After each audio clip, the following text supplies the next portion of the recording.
Hi hello guys, నేను మీ మహేష్ బర్నేపల్లి. ఇప్పుడు నేను కోయేట్లో ఉన్నాను అనమాట. కోయేట్లో సాల్మియా బాలీవుడ్ ఫుట్బాల్ పార్క్లో ఉన్నాను. ఇక్కడ వెదర్ కండిషన్ బాగుండట్లేదు అనమాట, అందుకని అందరూ ఇక్కడ అన్ని సెంట్రల్ ఏసీలు అనమాట. ఎందుకంటే ఎండాకాలం విపరీతమైన ఎండలు ఉంటాయి కాబట్టి ఎడార్లో, అందుకనే సెంట్రల్ ఏసీలు రన్నింగ్ లోనే ఉంటాయి. నైట్ టైం వచ్చి ఆడుకుంటారు అనమాట. నైట్ 8-9కి వచ్చినా కూడా ఏంటంటే విపరీతమైన వేడి ఉంటుంది.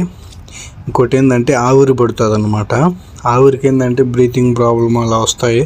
నాకైతే వస్తుంది అనమాట. ఇప్పుడు అవతలేమో మనకు తెలియదు, కానీ అందుకనే చూడండి గ్రౌండ్లో చిన్నపిల్లలు అందరూ ఆడుకుంటున్నారు. చూడండి నైట్ వీళ్ళ సేఫ్టీ ఎంత బాగా పెట్టారంటే లైటింగ్ గీటింగ్ అంతా కూడా. పార్కులో చూడండి మంచిగా వాకింగ్ చేసుకోవడానికి అన్నీ ఉన్నాయన్నమాట. చూడండి ఇక్కడ కానీ వెదర్ కండిషన్ మరీ ఘోరంగా ఉంటుంది ఎండాకాలం. అసలు కొత్త వాళ్ళు అయితే భరించలేరు. ఇక్కడ విపరీతమైన ఇంట్లో ఉండాలంటే మనకు అలవాట్లేదు, ఇప్పుడు బయట తిరిగేటోళ్ళం కాబట్టి అలవాటు చేసుకుంటున్నాను అనమాట. ఇక్కడ విషయాలని షేర్ చేసుకుంటాను. మై ఛానల్ని అప్డేట్ కండి. Bye friends.